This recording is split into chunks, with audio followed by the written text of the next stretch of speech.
afternoon everyone. We are doing the revision of our half yearly examination and हमने अभी तक chapter 1 integers and chapter 2 fractions and decimals की revision कर ली है and I hope you all have done those questions very well by understanding those. उनको समझिए questions को, अपना NCERT कीजिए, exemplar कीजिए, assignment कीजिए and then अच्छे से prepare कीजिए. So in today's class we will start with the revision of our chapter number 3, that is data handling. Now in data handling I will share the previous video जिसमें हमने chapter again revision ही किया था, revise किया था the whole chapter. I will share that video only, and in this video we will only solve the questions which we have difficulty in. तो जिनमें हमें कुछ डिफ़िकल्टीज़ हो सकती हैं हम सिर्फ वो क्वेश्चन सॉल्व करेंगे. जो रिवाइज्ड कॉन्सेप्ट है उसकी मैं आपको ओल्ड वीडियो ही आज शेयर करूँगी. फर्स्ट क्वेश्चन इज हम एग्जाम्पल नंबर 4 करेंगे. जो क्वेश्चंस मैंने आपको दिए हुए हैं I am just explaining those questions and you can do or practice similar questions. The mean of first 5 prime numbers. अब आपको मीन तो पता है, अभी जैसे आपने प्रीवियस वीडियो जो देखी है, मैंने आपके साथ लिंक शेयर किया है दोबारा से, वही रिवीजन वाली वीडियो. तो आपको मीन तो पता है कैसे निकलता है, सबको ऐड करके जितने नंबर्स हैं उससे हम डिवाइड कर देते हैं. बट प्राइम नंबर्स क्या होते हैं वो समझना बहुत ज़रूरी है. And we all I think know कि प्राइम नंबर्स वो होते हैं जो अपने एंड 1 के अलावा किसी से भी डिवाइड नहीं होते हैं. Even 1 is not a prime number. 1 को भी हम प्राइम नंबर नहीं बोलते क्योंकि 1 के ओनली एक ही फैक्टर होता है, दैट इज़ 1 इटसेल्फ. जबकि प्राइम नंबर्स के 2 फैक्टर्स होते हैं, 1 एंड दैट नंबर. तो यहाँ पे प्राइम नंबर्स जो होंगे हमारे फर्स्ट 2, 3, 5, 7 एंड 11, ये फर्स्ट 5 प्राइम नंबर्स होंगे और आप इसके अकॉर्डिंगली उसका मीन फाइंड आउट कर लोगे. Now coming to the next question, the cards bearing letters of the word mathematics. इसमें एक एक लेटर्स जो है M then A then T then H, इस तरीके से एक बैग में कार्ड्स को रखा गया है. कार्ड को रैंडमली निकाला जाता है. How many outcomes are possible. ठीक है, अब outcomes are possible because cards में अलग अलग लिखा है. तो हम क्या करेंगे, हम यहाँ पे लेटर्स को काउंट करेंगे टोटल. जैसे ऑब्वियसली M 2 कार्ड्स में होगा तो दोनों में से कोई भी कार्ड आ सकता है.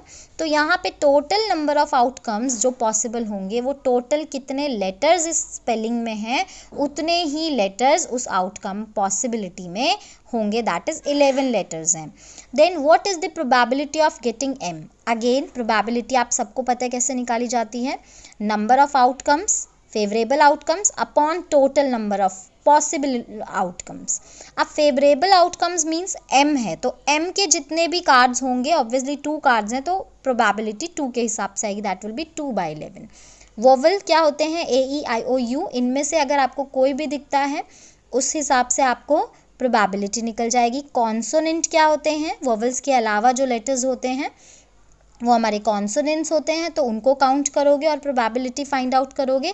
एंड एक्स इस स्पेलिंग में है ही नहीं, it means 0/11, that means 0 is the probability. Now next is question number 3 इस पेज का. विच measures of central tendency get affected if the extreme observations on both the ends of a data arranged in descending order are removed. क्या मतलब है कि data एक already ऐसे descending order में arranged है, ठीक है, उसका हमें एक्सट्रीम एंड्स पे जो भी होगा, it means the first number and the last number, जो भी डेटा है फर्स्ट और लास्ट डेटा जो है उसको अगर हम रिमूव कर दें तो इनमें से कौन सी सेंट्रल टेंडेंसी पर असर पड़ेगा, which central tendency will be affected.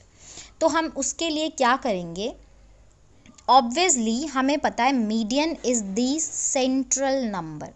तो अगर आप यहाँ से भी लेफ्ट एंड से भी 1 नंबर हटा रहे हो और राइट एंड से भी 1 नंबर हटा रहे हो तो वापस बीच में वही नंबर होगा जो पहले था. इट मीन्स मीडियन पे तो कोई असर नहीं पड़ेगा. बट येस मीन पर इफ़ेक्ट पड़ सकता है बिकॉज वैल्यूज़ थोड़ी सी चेंज हो सकती हैं.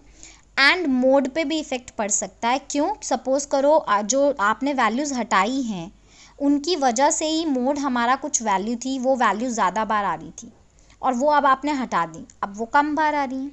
कम टाइम्स आ रही हैं, मिनिमम नंबर ऑफ टाइम्स आ रही हैं, तो मोड भी आपका अफेक्ट हो सकता है ना। तो ऐसा करने से मोड एंड मीन इन दोनों पर इफेक्ट पड़ेगा। Next is in a school only 2 out of 5 students can participate in a quiz. Question number 10 I am reading. What is the chance that a student picked at random makes it to the competition? अगर आप इसको ध्यान से एक बार फिर से repeat करोगे question को, in a school only 2 out of 5 students, सिर्फ 2 ही स्टूडेंट्स थे जो क्विज में पार्टिसिपेट कर सकते थे। तो what is the chance, chance means again आपको प्रोबेबिलिटी फाइंड आउट करनी है। चांस वर्ड जहाँ पे भी आ जाए इट मीन्स आपको कंफर्म हो जाना चाहिए that you have to find the probability that a student picked at random, कि एक स्टूडेंट जो है वो रैंडमली पिक किया गया, makes it to the competition, it means वो जीत जाएगा।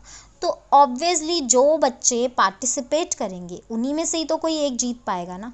So what does it mean कि जो जीतने की प्रोबेबिलिटी है, कंपटीशन में जाने की प्रोबेबिलिटी है, वो 2/5 होगी। नंबर ऑफ फेवरेबल आउटकम्स 2 हैं, टोटल नंबर ऑफ स्टूडेंट्स 5 थे, है ना।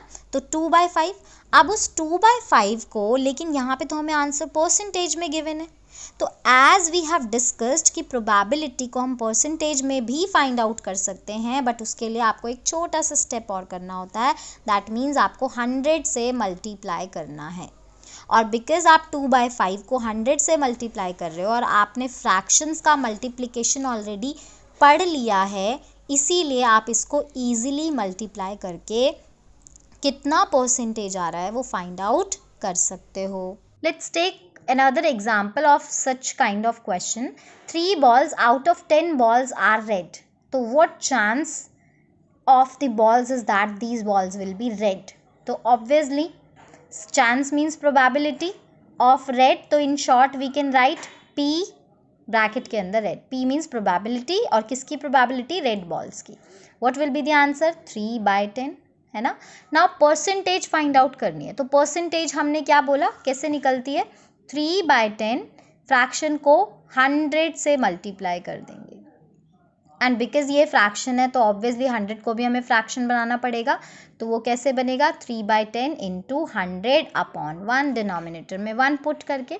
फिर हम कुछ कॉमन नंबर ढूंढते हैं यहाँ पे, तो कॉमन नंबर हमें ऑब्वियसली कॉमन फैक्टर 110 में है, या हम 0 से 0 कैंसिल आउट कर सकते हैं, तो it will be 30%। Similarly you can do that question also जहाँ पे 2/5 था। Now coming to 54th question, page number 76, exemplar. The marks in a subject for 12 students are as follows: 31, 37, 35, 38. तो ये सारे 12 स्टूडेंट्स के मार्क्स हैं।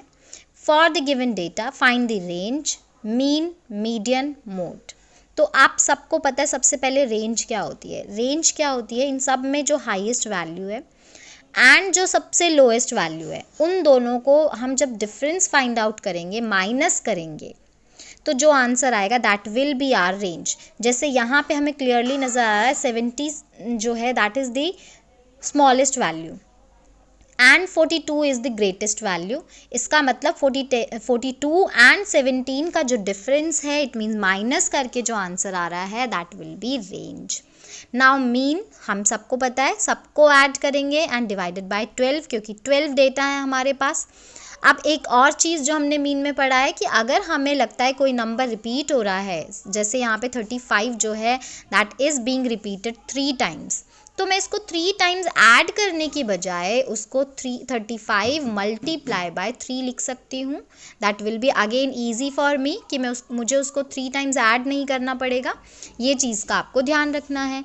देन मीडियन, मीडियन क्या होता है? जब हम डेटा को ऑर्डर में लगाते हैं, असेंडिंग या डिसेंडिंग, जैसा हमने अभी आपने प्रीवियस वीडियो में देखा जो मैंने आपसे शेयर करी थी।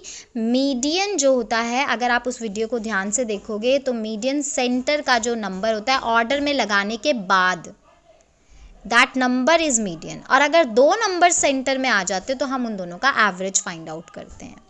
नाउ मोड, मोड क्या होता है? जो वैल्यू, जो डेटा सबसे ज़्यादा टाइम्स आता है, जैसे 35 यहाँ पे 3 टाइम्स, सबसे ज़्यादा टाइम्स 35 ही आया है, so it means 35 is the mode of this data. This question I will be explaining for you, but आपको ये आपकी खुद की अंडरस्टैंडिंग होनी चाहिए किसी भी ग्राफ को रीड करने के लिए, ठीक है। ये सिर्फ एक क्वेश्चन के एक्सप्लेनेशन से नहीं आएगा, आपको ग्राफ को पहले रीड करना आना चाहिए and then according to that you will be explaining that graph, या उसको आप समझ पाओगे, एनालाइज कर पाओगे। अगर क्वेश्चन हम पढ़ें यहाँ पे व्हाट इन्फॉर्मेशन इज रिप्रेजेंटेड, ठीक है, तो अगर आप देखो ग्राफ में आपको क्या क्या नज़र आ रहा है, आपको सेल यहाँ पे नज़र आ रही है इन लैक्स, लेफ्ट साइड पे मंथ नज़र आ रहा है आपको, ठीक है, यहाँ पे जैन फेब मार्च अप्रैल मई जून, और हर मंथ में यहाँ पे 2 तरीके के बार्स हैं, 1 bar is for brand A, another bar is for brand B.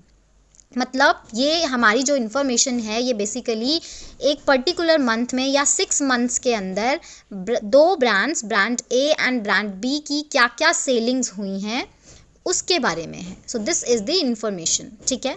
Now in which month sales of brand A decreased as compare to previous month. अगर हम ब्रांड ए पे सिर्फ ध्यान दें, ये जो ब्लू कलर का, लाइट ब्लू कलर का, तो हमें बताना है कौन से मंथ में प्रीवियस मंथ के कंपैरिजन में सेल डिक्रीज हुई है, कम हुई है। अगर हम जैन से स्टार्ट करें, ब्रांड ए की सेल दैट इज 31, देन 34 बड़ी है, 34 is greater number, now 30 smaller number. इसका मतलब मार्च में सेल प्रीवियस मंथ, इसका मतलब फेब के कंपैरिजन में कम हुई है। Now next question is what is the difference in sales of both the brands, मतलब brand A and brand B for the month of June। अगर मैं जून की मंथ में देखूँ दोनों ब्रांड्स की सेलिंग दैट इज 57 and 54, तो अब क्या हो जाएगा, दोनों की जो सेल्स हैं 57 and 54, उनका डिफरेंस आपको बस फाइंड आउट करना है। तो कितना हो जाएगा, 57 - 54 is 3। Now find the average sales of brand B for this 6 months. अभी एवरेज हम सबको पता है मीन होता है, 6 मंथ्स में ब्रांड बी की जो सेल हुई हैं उन सब का हमें average, it means mean find out करना है। आप कैसे फाइंड आउट करेंगे मीन? सबसे पहले ब्रांड बी को अगर मैं जैन में देखूँ दैट वॉज 36, देन में देखूँ तो 38 था, देन में देखूँ तो 43 था, उसके बाद 35 था, उसके बाद 45 है एंड देन 54 है। तो अब क्या करेंगे, हम इन सारों का एवरेज फाइंड आउट कर देंगे and we know how to find the average. List all months for which the sales of brand B was less than that of brand A. आपको सारे मंथ्स की लिस्ट बनानी है जिसमें ब्रांड बी की जो सेल थी that was less than brand ए से कम थी। तो कहाँ पे, आप देखो हम बार ग्राफ को देखकर ही इजीली बता सकते हैं। जहाँ पे मुझे जो डार्क ब्लू कलर का बार है वो छोटा नज़र आए और लाइट ब्लू बार बड़ा नज़र आए, तो वहाँ पे ऑटोमेटिकली ब्रांड बी की जो सेल थी वो कम थी। कहाँ पे मुझे ऐसा नज़र आ रहा है, जहाँ पे ब्लू बार कम है that is April and June. यहाँ पे अगर आप देखोगे डार्क ब्लू बार जो है that is smaller than lighter blue, and similarly June में भी डार्क ब्लू का बार लाइट ब्लू से छोटा है। तो हम इस तरीके से सिर्फ ग्राफ को देख के भी बहुत सारी चीज़ें एनालाइज कर सकते हैं। We don't need the calculation, the number part. Find the ratio of sales of brand A as compare to brand B for the month of January. आपको जनवरी मंथ के लिए रेशियो फाइंड आउट करना है brand A and brand B का। तो ratio, how do we find out the ratio? It means division. तो हमें बेसिकली कुछ नहीं करना, डिवीजन करना है। बट एक चीज़ आपको ध्यान रखनी है, जो इन्फॉर्मेशन या जो चीज़ हमें पहले लिखी होती है हम उसको ऊपर न्यूमरेटर में रखते हैं, एंड ब्रांड बी बाद में लिखा है, इट मीन्स ब्रांड बी जो है आपका डिनोमिनेटर में जाएगा, ठीक है। तो इसका मतलब जो हमारा रेशियो बनेगा that will be 57/54। Now coming to the last question, इसमें आपको डबल बार ग्राफ बनाना है। Double bar graph I think आप सबको आता है। मेन प्रॉब्लम होती है scaling. I will be explaining that also. How many students are there in class 7। अभी फ़िलहाल के लिए अगर हम बाकी क्वेश्चंस को पढ़ें तो हमें सिर्फ अगेन रीड करना है डेटा को, ठीक है। Although we can analyse it from the graph also. आप ग्राफ बनाने के बाद भी एनालाइज कर सकते हो। स्टूडेंट्स क्लास 7 में कितने हैं? ऑब्वियसली क्लास 7 में टोटल म्यूज़िक के स्टूडेंट्स भी हैं, डांस के भी हैं, योगा के भी हैं, ड्रामा के भी हैं, फाइन आर्ट्स के भी हैं, इलेक्ट्रॉनिक्स के भी हैं। तो टोटल नंबर ऑफ़ स्टूडेंट्स हम कैसे निकालेंगे? सबको हम ऐड कर देंगे। गर्ल्स को सारी जितनी गर्ल्स हैं म्यूज़िक, डांस, योगा की, एंड बॉयज़ जितने भी हैं सारे अलग अलग क्लब्स के, सबको ऐड करके हमारा नंबर ऑफ़ स्टूडेंट्स आ जाएगा। Now which is the most preferred club bye boys? Obviously most preferred club मतलब जो सबसे ज़्यादा बॉयज़ ने लिया हुआ है। सबसे ज़्यादा बॉयज़ ने कौन सा क्लब लिया हुआ है? इलेक्ट्रॉनिक्स। दैट मीन्स 30 बॉयज़ हैं इलेक्ट्रॉनिक्स में, तो इसका मतलब बॉयज़ में सबसे ज़्यादा preferred club is electronics. Which is the least preferred club bye girls? Girls में लीस्ट प्रेफर्ड क्लब कौन सा है? इसका मतलब जिसमें सबसे कम गर्ल्स हैं, ठीक है। और अगर हम यहाँ पे नोटिस करें तो सबसे कम गर्ल्स किस में है? योगा में। सबसे लीस्ट प्रेफर्ड क्लब है, although we should not do this, ठीक है। हमें जो है योगा को भी इक्वली प्रेफर करना चाहिए। For which club the difference between boys and girls is the least?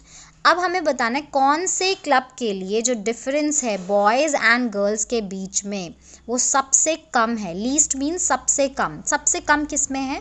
अगर हम डिफरेंस फाइंड आउट करते जाएं म्यूज़िक में तो 15 - 12 इज़ 3, ठीक है। 24 - 16 इट इज़ 8। थोड़ा बड़ा डिफरेंस है, तो फिलहाल तो हमें 3 कम लग रहा है, म्यूज़िक में डिफरेंस कम लग रहा है। योगा में कितना डिफरेंस है? 10 - 8 2, और भी छोटा डिफरेंस है, कम डिफरेंस है योगा में। एंड ड्रामेटिक्स अगेन 19 - 17 इज़ 2, तो 2 इसका मतलब ड्रामा एंड योगा दो ऐसे क्लब्स हैं जिनमें गर्ल्स एंड बॉयज़ के बीच में बहुत ज़्यादा डिफरेंस नहीं है, लीस्ट डिफरेंस है, बहुत कम डिफरेंस है। For which club is the difference between boys and the girls is maximum? और किस क्लब में सबसे ज़्यादा डिफरेंस मिलेगा? हमने क्योंकि ये सारे कैलकुलेट कर लिए हैं, 3 यहाँ पे था, यहाँ पे 8 था, देन हमारे पास 2 था, अगेन 2 था, 27 एंड 11 का डिफरेंस कितना हो जाएगा? 16। So it is the biggest till now. And 21 and 30 के बीच में 9 का डिफरेंस है। इसका मतलब फाइन आर्ट्स में जो है डिफरेंस सबसे ज़्यादा है, मैक्सिमम है। Now coming to the scale, तो मैंने यहाँ पे टेबल दोबारा से बनाई है। गर्ल्स 15, 24, 10, 19, 27, 21 एंड बॉयज़ 12, 16, 8, 17, 11, 30, ठीक है। अब हमें मेन चीज़ है स्केल लेना। अगर हम यहाँ पे नोटिस करें सबसे स्मॉलेस्ट वैल्यू इज़ 8 एंड सबसे बिगेस्ट वैल्यू इज़ 30, तो हमें 8 एंड 30 को दिमाग में रखना है। हमारा ग्राफ पेपर एटलीस्ट इतना होता है कि उसमें ये जो बॉक्सेस होते हैं ये एटलीस्ट आपको 16, 17 तो मिल ही जाएंगे। 16, 17 का मतलब अगर आप 2 का भी गैप लेकर चलते हो, 2 का स्केल लेकर चलते हो, 2 देन 4 देन 6 देन 8 देन 10, तो उस हिसाब से आप एटलीस्ट 15 बॉक्सेस के अंदर अंदर आप 30 पे पहुंच जाओगे, है ना। 12 then 14 then 16 then 18 then 20 then 22 24 26 28 and 30, तो आप इजीली 2 के स्केल को लेकर पहुंच सकते हो। अब मेन प्रॉब्लम क्या है यहाँ पे? आपने स्केल ले लिया 1 यूनिट, ये जो 1 बॉक्स है that is called 1 unit is equals to 2, ठीक है। तो ये हमारे पास स्केलिंग आ गई है, 1 unit is equals to 2। Now coming to कि यहाँ पे तो ये सारे इवन नंबर्स हैं, 2 4 5 6। अब सपोज करो मुझे 13 को रिप्रेजेंट करना है, तो मैं कैसे करूँगी? ऑब्वियसली 12 एंड 14 के जो सेंटर पे 13 आ जाएगा, तो इस तरीके से हम हर एक नंबर को रिप्रेजेंट कर पाएंगे। 0 एंड 2 के जस्ट सेंटर पे 1 होगा, देन 2 एंड 4 के सेंटर पे 3 होगा, तो इस तरीके से आप हर एक नंबर को रिप्रेजेंट कर पाओगे। अगर आप नोटिस करोगे तो 2 यूनिट्स में एक बीच में हल्की सी डार्क लाइन होती है, that is you can say that अगर ये 2 है ये 4 है तो वो आपका 3 हो सकता है। तो इस तरीके से आपको स्केल लेना है। एंड बाकी आपका वीडियो में भी अगर आपने लास्ट देखा होगा तो उसमें स्केलिंग किस तरीके से करी जाती है एक्सप्लेनेशन है।